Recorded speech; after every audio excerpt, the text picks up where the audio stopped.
live long and prosper. So in this video series, I'm going to be talking through the social justice elements of every episode of the original series of Star Trek.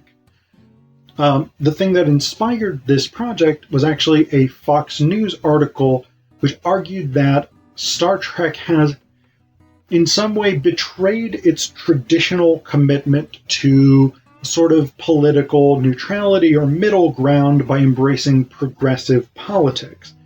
In this series, we're going to see that Star Trek has always embraced progressive politics, and it's always been aspirational for social justice in various senses.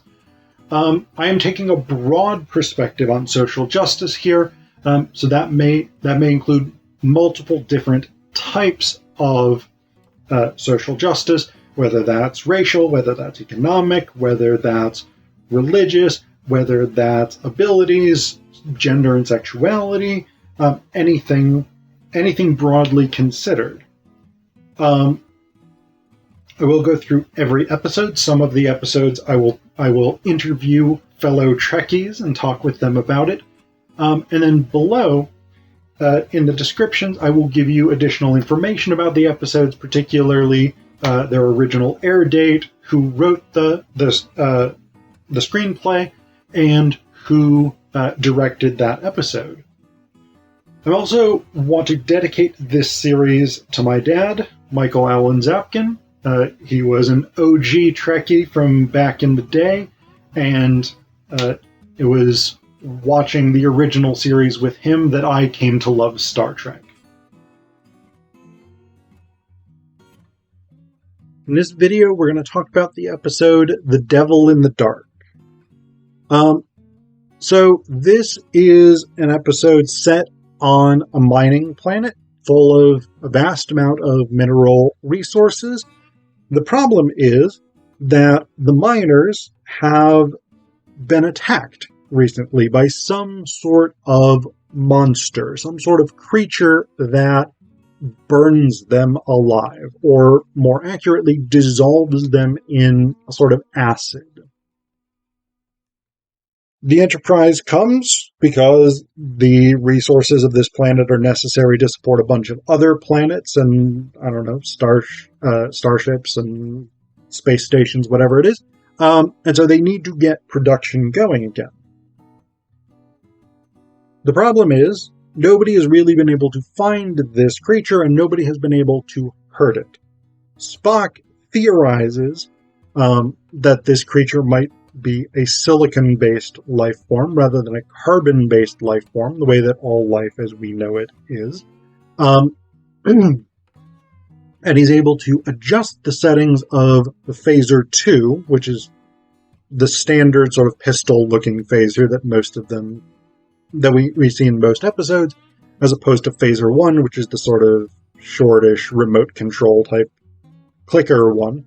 Phaser 2 is the more powerful one. The tech specifications aren't that important.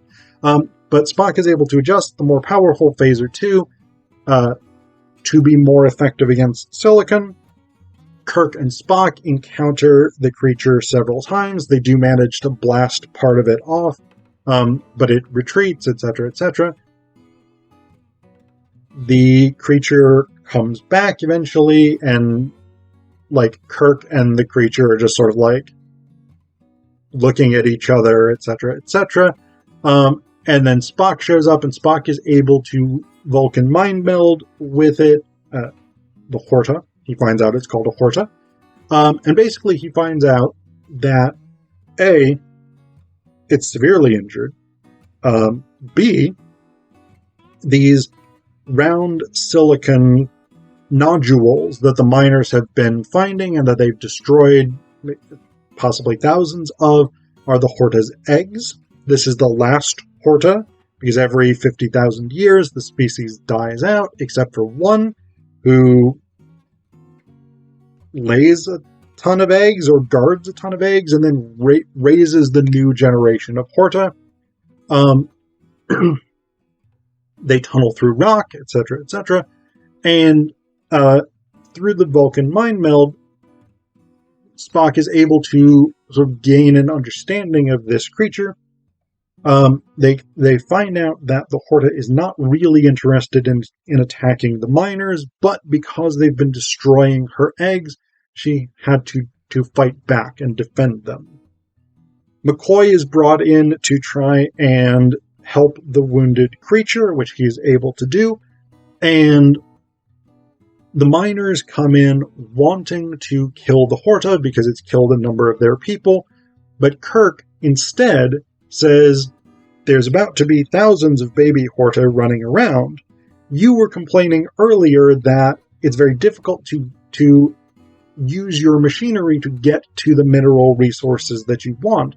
The Horta can move through rock as easily as we move through air, so why don't you let them tunnel and then you pick up the minerals in their way? The Horta and the miners agree to this arrangement, and basically that's the end of it. So, there's a lot of social justice stuff here. One is, as we've seen in other episodes like Arena, the encounter of different civilizations or different species. The miners unknowingly, unintentionally encroach on the Horta's hatchery and destroy a number of her eggs without realizing that's what they're doing.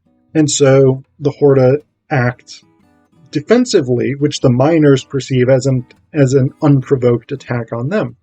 And so the fact that you have two different species that function in two different ways and don't yet have a common frame of reference. Again, this is something that we see very, very often with contact between civilizations, particularly in colonial situations. The Horta's territory is encroached on. In this case, the miners don't know that that's what they're doing, but that interaction provokes violence because of the challenges of interacting with someone that you don't know and don't understand how they are going to respond and what they value, etc., etc. Another element of this is the destruction of natural resources. I mean, mining is always a destructive process. In the contemporary world, actually, fossil fuels are a major driver of climate change, a major driver of the coming, and we're in the early phases of it, climate catastrophe. So that ability, or that issue of, like, in our quest to extract resources, we may inadvertently or unknowingly contribute to our own destruction. That's one of the central ideas here, right? Because the miners don't intend to destroy the Horta's eggs, but they do it because they simply don't know that it's a problem.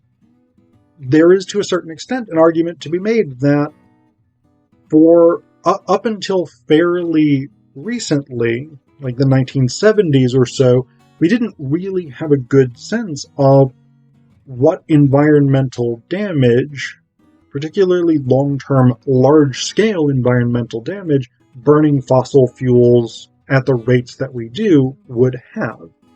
And so that's a particular element here.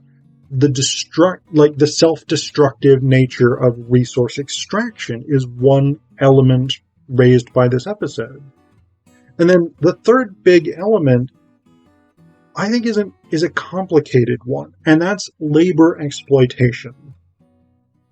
Because at the end of the episode, the deal that's struck between the Horta and the miners is that the Horta, or more exactly, the baby Horta, will be essentially used as free mining labor. They will tunnel, and the mother Horta will train them to tunnel to the specific minerals that the miners want. The miners will then take those minerals and sell them on, making a massive amount of money. And it's not clear that the Horta get anything extra. Now, so the problem with this from a labor perspective is, of course, the Horta's labor is being exploited here. Their labor is being used to produce value for someone else, in this case, the miners. It's not clear that the Horta are necessarily bothered about that, because they were going to tunnel through rock anyway, because that's just what they do. That's their source of nourishment. So it's not clear that they are doing labor they otherwise would not be doing. They are doing it in a slightly more organized way. And so maybe that's a problem. But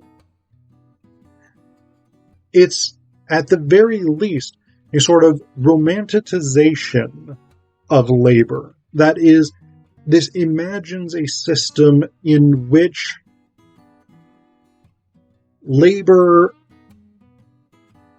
is prosperous for someone else, and that is a good thing objectively.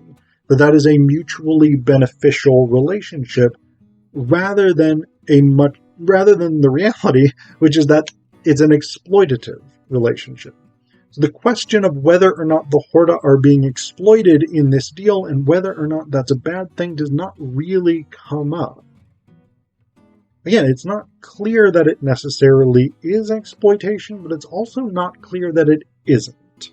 So we've got that somewhat troubling question in this solution.